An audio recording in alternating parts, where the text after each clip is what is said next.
Hello, you are listening to Just Films and That. This is the podcast where we celebrate the films we think deserve a little bit more love, whether they're underrated or underseen. We're going to talk about them. I'm the host, Josh Allen. I'm joined, as ever, by my wonderful co-host, Jamie Allen. Jamie, how you doing? Great, Josh. I'm feeling great. I'm glad to be still here.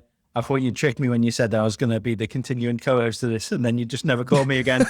I was waiting for the call. I was like, oh, no, it is me. Yes. Well, we're letting Jamie go because so it's your first choice of the new rebranded podcast, which is still the same concept, which is underrated, underseen films, and you've gone with Innerspace from 1987. Yeah, 1987's Innerspace. Do you want me to tell you what it's about? Yeah, so spoiler warnings if you haven't seen it. Jamie, take it away. What's it about? Why did you pick it? A test pilot, Tuck Pendleton, is miniaturized in a secret experiment, but when thieves attack the lab, a brave scientist escapes to a morgue and injects him into a hapless store clerk, Jack. They only have one day to get him out before Tuck runs out of air in Innerspace. Where does he inject him? Into the bum, because that's funny. This is Joe Dante's It's funny. Innerspace. So are you aware of Joe Dante, firstly? He's the director of this. I am aware of Joe Dante, and it's a Spielberg production as well, if I'm Spielberg right in thinking. They do huge Spielberg words right at the start to tell you. Yeah, they go big on the Spielberg, like, don't worry, it's they? Spielberg.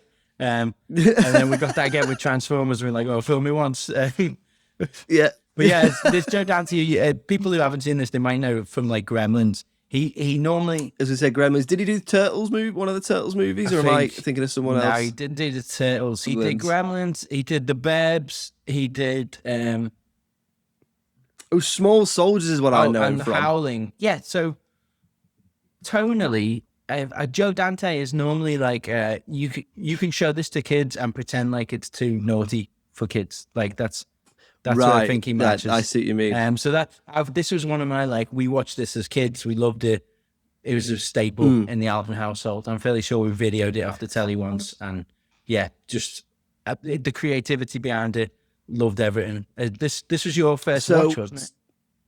It was my first watch. So I don't think I'd even heard of this one. So is it underrated or is it underseen? So it's not, well, it's probably a bit underrated, but this is more underseen. Joe Dante considered this a bomb. And I think it eventually made its money back on rentals and stuff. But when they sat down and said, oh my God, just the idea behind this is so good that this is going to be a huge hit. And everyone was sure it's going to be a huge hit. They were telling him how big this was going to be, and then when it came out, it didn't do that great. So it's more that it's underseen. I mean, you hadn't even heard of it, did you say? No, I hadn't. Yeah, I mean, it's interesting that it's so funny when you look at these films and it's like, it was a bomb and it's like the budget was $40 million. It made 20. It was considered a bomb. And now it's like, it was made for $400 million and it made $250 million. And it's considered a bomb for whatever reason. Everyone has been so let you're go saying from it's their underseen, contract. more people, it deserves to be seen by more people in terms of its legacy and things like that. Yeah, and it's one of those weird ones where, you have your films that you watch as a kid and you just assume everybody must know about it because everyone must have the same references as you. But it's more that it just kind of slid into the lane of our pop culture kind of pre-teen life that we had in the Allen household. Yeah. And I loved Martin Short as well. The Three Amigos were huge in our house as well. And again, it's just one where you're like, oh, everyone must know who Martin Short is and love him. But I don't think millennials probably know who he is now.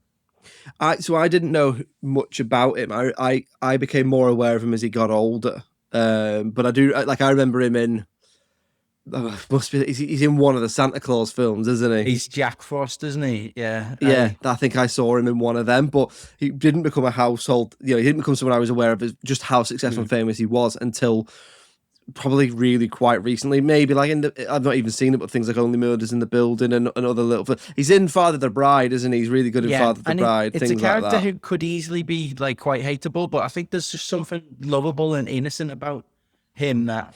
Yeah, it's on that right side of manic versus annoying, isn't it? It's more. This could be an annoying character, lovable. I think, in the wrong hands. Yeah, but he's so funny physically. Before Tuck's even inside him. He's doing some very funny physical things, and he does that like panic, that wild panic really well. Well, I'm interested Okay. to hear what did you think of this, Josh? Did you like it? Yeah. Well, yes, I did. Well, obviously, so we'll just get stuck into that then. So just to remind everyone, we do the likes first, then the dislikes, then the critical reception and box office, and then we'll decide whether it is or isn't Underseen. What did I like about it? I mean, I'll be honest, Jamie. I thought it was great. Yes. Yeah, really. Yeah, I thought there was plenty to like here in terms of it was just good fun. It's just really good fun, really good, like everything that's good about this sort of film. So in particular for me, that execution of all that is good about the different genres. So it's sort of comedy, sci-fi, action, Yeah. and it's got all that's good about them. So like you can definitely see the Spielberg all over this, but you can also see the Joe Dante all of this. I mean, I don't know what their relationship's like, if one is, influenced the other in a sort of Zemeckis and Spielberg way or whatever. But I thought it was great fun. So, looking at those genres, then the comedy, I thought there was some really good comedy in this. Like, there's a bit where one of the villains just pops a balloon in a shopping mall for no reason, and I just thought I was just like laughing to myself how funny it was. When Tuck says thank you to someone, I can think that was really funny. Or the bit where there's a lot of that sort of normal man with something extraordinary happening to him and people around him reacting. So there's a bit where he's in the toilet and he's at a urinal and the guy says, "Talk." What does he say? He says, "Play with it, buddy, but don't talk to it. Play with it, pal. Don't talk to it." Yeah. So that, I thought it was really funny. Then that idea of a buddy comedy as well. The fact that they're buddied up on screen and two characters who are very different on a journey together, teaching each other a lesson. Quite a classic hero versus the sort of the side character who becomes the hero type dynamic. I really like that. But I also thought that presented quite an interesting acting challenge as well, because they do have really good chemistry, but they're never on screen. Apart from at the end, they're never on screen together. Yeah, I love their chemistry. I think what they do really well is to have you buy into that Tuck is inside Jack by doing stuff like drink the whiskey so that I can have the whiskey. Just constantly making those physical connections. I need you to get your stomach acid flowing, and then you see it. Like, it doesn't feel like it's been shot months apart and that one's on a soundstage and one just had the director reading the cues. Yeah, if you said to me, whilst Martin Short was on set, Dennis Quaid was behind the camera saying his lines, I would believe you. I mean, it feels like almost like a Disneyland simulator, like a Honey, I Shrunk the Kids type thing, where it's like, and all the rats have escaped, so they blow air under your feet, and there's a leak in the roof, so there's a droplet of water on you and things like that. So it feels quite, like an experience in that sense. It definitely would work as an immersive type thing.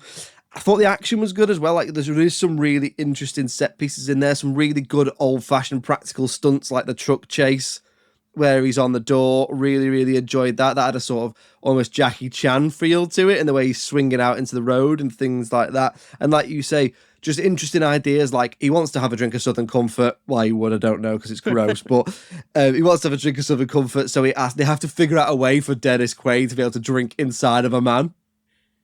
Yeah, I mean, the stunts, like you said, the stunts are great. I really like that truck stunt where whenever it cuts to behind Jack, he's about 3 feet taller for some reason. But yeah, you get a nice mix of action that Jack is doing and action that Tuck is doing. Like the fight that he has at the end, there's real stakes there. There's a genuine because not only does he have a ticking time bomb, but also they made that henchman to be like actually quite scary, and it is quite a mean way that he murders that doctor at the start. And I think that it's always harsher when someone dies making a sacrifice. Like when he dies, it's to get Tuck to a safe place. He knows that he's a goner.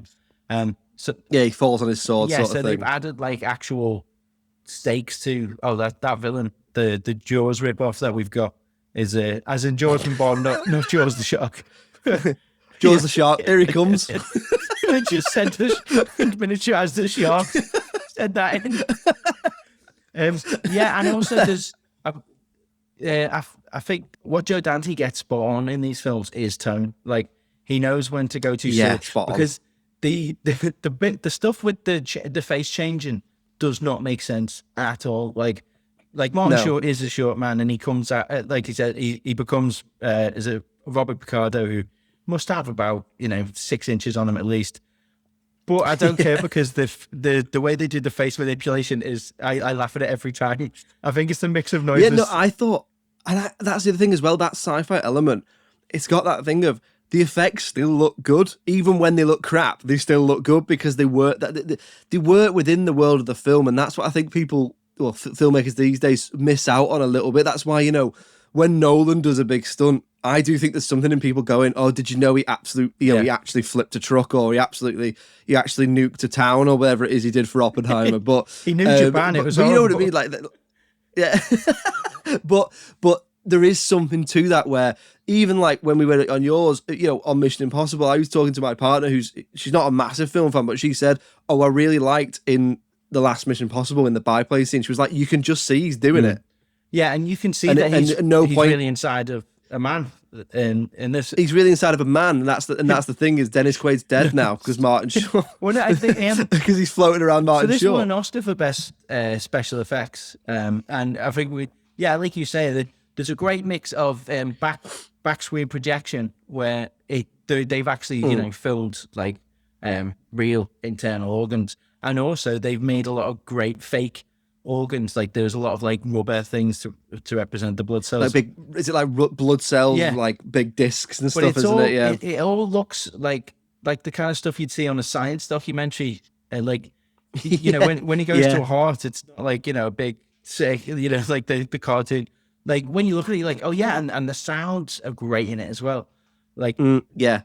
And I like how they do a lot of stuff connecting Tuck to Jack. Like, how's he gonna see? Okay, he has to put this thing on his eye.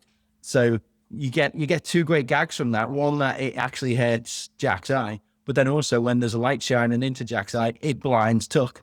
They're constantly doing those things to connect his body to his outside world. And things like, I don't know what you look like, go and look in the mirror. Yeah. I mean that makes their relationship stronger as well. And well done for Martin Short for knowing his place, and to have Dennis Quaid be like, oh my God, you look like shit. I mean, so what did you think of the cast then? Like, because I thought the cast were great. I mean, Martin Short he's got so much to do in this. He's got, not only does he have that acting challenge, which you said there, which is they both got to be convincing whilst the other isn't there directly with them.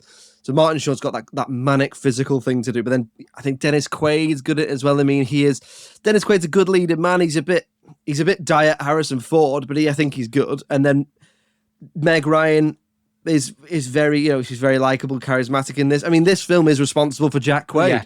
It's I mean, to be fair, if you just need someone to sit in a booth and smile, then you get Dennis Quaid, because he's got that iconic, like, in another life he would have made a great Joker.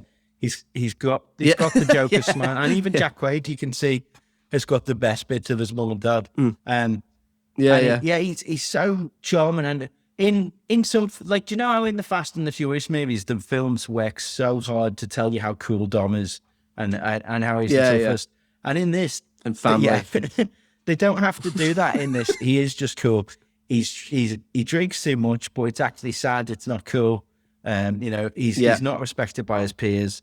His missus leaves him, and then you feel like he's probably agreed to do this just because he's got nothing in his life. He's literally just like, it doesn't matter if I die, because whatever. Yeah, and that's what makes him cool, is the vulnerability. Which, please, somebody tell Vin Diesel. But yeah, and I think their relationship together works great. There are moments where they're worried about each other as well, which I really like. You get that friendship, so that by the end, and the film knows it, it's nice that he hugs and kisses Meg Ryan, but then you're like, no, we want the John McClane hugging Al in this. Give us them two hugging each other. Do you like the cowboy? Because for me, he's a highlight, and especially now because that actor Robert Picardo is known for being a hologram in Star Trek. He's quite like a bit of a pencil pusher. He's very strict to the rules.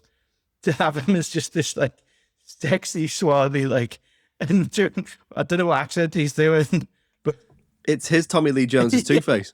And he says, I need to let you know I make love with my boots on. And I was like, does that mean you take your jeans off and then put your boots back on? Or do you just go schoolboy with the jeans down to the ankle? Or have you got stripper jeans? Velcro, I never bothered. And talking about the tone, like there are moments. I mean, it's been a while, so should we have Jamie's emotion bomb? Let's back to Jamie's emotion bomb. First one of the rebrand, first one as a permanent signing. So the emotion bomb for this, obviously, is the prospect of being able to see your kid when it's 2 months old and finding out you're a dad because you've swapped accidentally going into your ex-girlfriend. Yeah, I mean, I'm glad that she already knew she was pregnant, because that's a tough conversation to be like, oh, you're pregnant, by the way, because I've just seen her kid. Yeah. No, it's a beautiful visual, and they do it really well in that they make the baby seem huge and they show how small Tuck is next to the baby. Yes, and the opening scene is smart enough to let you know there's not even any confusion. This is his kid. It's not like he goes, there's no like, oh, have you been seeing anyone else? It's just, oh, you must have been pregnant when we split up. There's no complexity to it, and I think they shoot it really well. And it kind of reminded me a bit of Space 2001, that imagery of the huge baby, you know. Yeah, the space baby. Yeah, and I mean, for me, I think when I was younger, I never really liked the idea of him swapping back and forth. But I guess you have to have him go over to Lydia's body to see the baby. And it's that escalation, isn't it, of here's the concept, ramp up, what can we do with it? And then ultimate, oh my God, this is what you can do with it. And that's where you get your emotion bomb. And it's, I mean, did you get... Did you cry? Yeah, no, I really liked it. Yeah, really enjoyed the. It wasn't a particularly emotional film, so that's why I think that's why it works well as a one-off bit, because you get that all at the end, that you get the mixture of he finds out he's going to be a dad, but also Martin Short. You know, it's that thing of he learns to stick up for himself. Yeah, and so I really like that. And speaking on Meg Ryan, I think there's so many films like this from the 80s where we would have this conversation where we go, oh God, and she doesn't get much to do. But she's actually like a very core member of this. She's very strong as a character. Like I think it's because they have to make Jack weak, you know. And actually it's all the times that she starts to fancy Jack when it's Tuck like being like, tell her to shut up or tell her to do this, which is, you know, as we've learned, how are you meant to treat, oh no, maybe back up with that, but you think. No, apparently that's the thing, right? Nothing wrong with that. But she's very strong, and like she's comfortable kind of. She's like, I'm going to go back to the Cowboys and learn what I can, and you know, do what I need to. And that's funny when he goes there to knock out the Cowboy, and she's like, I was next door waiting for you. And that's why I like the Cowboy so much, is when someone's just kicked in his door. The Cowboys, the first thought is that Jack's come for a threesome, and he's like, hey, it's just Jack. like, come on in. Okay, well, let's move on to talking about the dislikes then. I don't get the impression you're going to have any or many. Have you? We're all about balance, so have you got any? I've not got a lot. I've only got a couple. There's a weird love triangle here that, like I said, they have to have. But there's a hint of like, they make it. Does Meg Ryan think that he's actually possessed? Because he's ignoring you explained what's happened. He's shrunk down and he's inside of me. But when they're in that basement and they have the kiss, I swear she thinks that he's tough. Like, they don't really make it that obvious, because he's even saying in front of her face, like, Tuck, I need you to turn off so that you can't hear me or see what's going on. And she's still looking at us as if it's dead as Quaid. And she's like, oh my God, it's true, you are in there. Like, no, but he's not. That's still Martin Short. And they kind of like pass her around, yeah, there is that thing, isn't it? She's a strong character, but she could still be stronger, and that's I mean, there's probably an element of that, of just aging, isn't there? Yeah, I mean, I think it would have been funnier if she had misread it as he's, you know, he's in the body, Tucker's taken over his body, and then to be like, wait a minute, you're not him. You're just this fucking loser who works in a shop. Just a guy who bags groceries up in the store. And has panic attacks. Absolutely not. The Jack character, I think, who I do love, but I think nowadays you'd probably consider him an incel. There was this thing in like the 80s and 90s where we really enjoyed watching a character you consider like a loser say to the hot girl at the end, no. And when he turns to the two members of staff and his doctor, who for some reason had been invited to Tuck's wedding. Did you pick up on that? Did you? No, I was just like, is that the guy from Magnolia at the bar in Magnolia? That's all. Did you not pick up on Jack's doctor and his? That and is his weird. boss Yeah, I didn't and think the woman he works with, who he's rejected the advances of, are all at Tuck's wedding. Yeah, I did not realize. And none of Tuck's old work colleagues are there. No, I think the black guy's there who said it's probably for the best that we just let him die inside of. Yeah. Cheers, guys. Did you all sign the card, or did you do a collection? Or Yes, I mean that doesn't make sense. But that's it for in dislikes, because I really maybe them two villains could have been stronger, but you know the two that get Margaret and. So I really liked that, actually. I liked that they became a foil. They started off as the big bad guys, and then they just made them into. They obviously get like half shrunk. Yeah, they literally shrink down their threat that they are. Yeah, yeah. So I enjoyed that, because I enjoyed that idea of, oh, look at these, sort of mysterious businessmen and his friend, and then it was like, nope, they're just incompetent because now they've been shrunk down. So I quite like that. For me, there's only one real thing, and it's all sort of tied up in the same thing, which is. It's probably down to aging, but there is some uneven pacing and imbalanced exposition. So I think the big thing for me is I think it needs a punchier start. And I know he literally gets punched at the start, but it took me a little while to piece together who was who and what was going on. And I do wonder if what you probably need to do is start with the concept, then show the characters, whereas what they did was start with the characters and then show the concept. And I still really enjoyed it, but I think for me, that would have made it stronger if I knew what was going on and what led them to the concept, rather than the fact that you just see them both living their lives, sort of thing. It just took me a little while to really sort of settle into it and figure out who's who. Do you know what I mean? Yeah, I think we probably could have seen them asking Tuck, because you don't really know his, like, I guess that his motivations, but you don't really know why he's doing this. But there's a Mel Gibson film called Forever Young, which I know you're a big fan of Mel Gibson, but he agrees to be frozen. They're doing a trial to see if you can free someone. And it's right after his fiance, I think, has just died in a car crash. And they handle it really well of like, why would you ever do an experimental thing like this? And it's because he's in anguish. Whereas you've got a chance for an emotional beat in this, and he's just there doing the experiment. So you're right, this is an awful film, Josh. Yeah, it's rubbish. I don't know. He picked it absolutely shit. No, but no, and I think that's down to age, and I think that's for me, based on other films around this time, it's very much, let's get the effects in, let's get the concept in, let's get it all in there.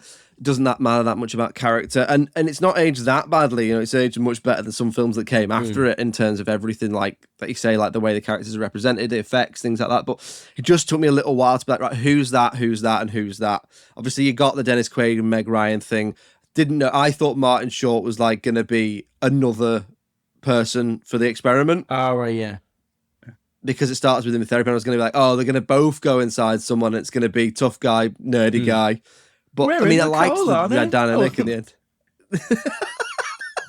But no, overall, really enjoyed it. Just a little bit imbalanced in terms of that pacing and that exposition. So just to remind you, Jamie picked this because he thinks it's underseen, but we'll do the scores in the box office anyway. So just to remind you how the scores work, we take the IMDb, Rotten Tomatoes critics, Rotten Tomatoes audience, and then we average them out. And then we'll look at the box offices and have a general look at the underseen side of things as well. So all right, now, Josh, I know that you get angry when I do the calculations myself, and you would rather do the calculations. Yeah. I remember when we used to do this. And you would say, if you ever do the calculations again, I'm kicking you off the show. So yeah, that's fine. So I've got my calculator. So should we see, what do you think it should have gone? I think this is a solid 7 out of 10. So I'd say anything below that will be underrated. But it's definitely I'd say it's definitely underseen, because I think there's definitely a lovely little good fun action comedy sci-fi in there that's enjoyable for people. And I think that it's a shame more people haven't seen it. Do you know what I mean? Particularly, this is very post-Ghost. Is it post-Ghostbusters or same? Yeah, it would be post-Ghostbusters. 86, isn't it? Yeah. But no, I think, go on. How did it do? How are the scores? All right, so IMDb gives it a 6.8. And you said 7, possibly 7.5. Probably we'll round it up to an 8 to be safe. 8.5. Yeah. Maybe 9? You can do a 9? Rotten Tomatoes critics, 82%. Because they know what they're talking about. Yeah, good lads over at Rotten Tomatoes critics. Always said audience, 65%. Bastards. Yeah. Horrible. They don't know what they're talking about. Yeah, so that's an average of 71 or 72 or 7 out of 10 roughly. So it's about what I said. I would say that's appropriately rated, but I do think it's underseen. I do think there's definitely a lovely little fun sci-fi film in there. I would watch it again.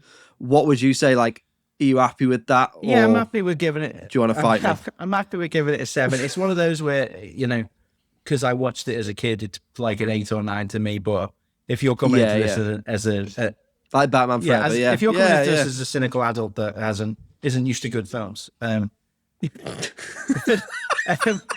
the box office on this, so the budget was around 27 million, which is high for that time for a comedy. Yeah.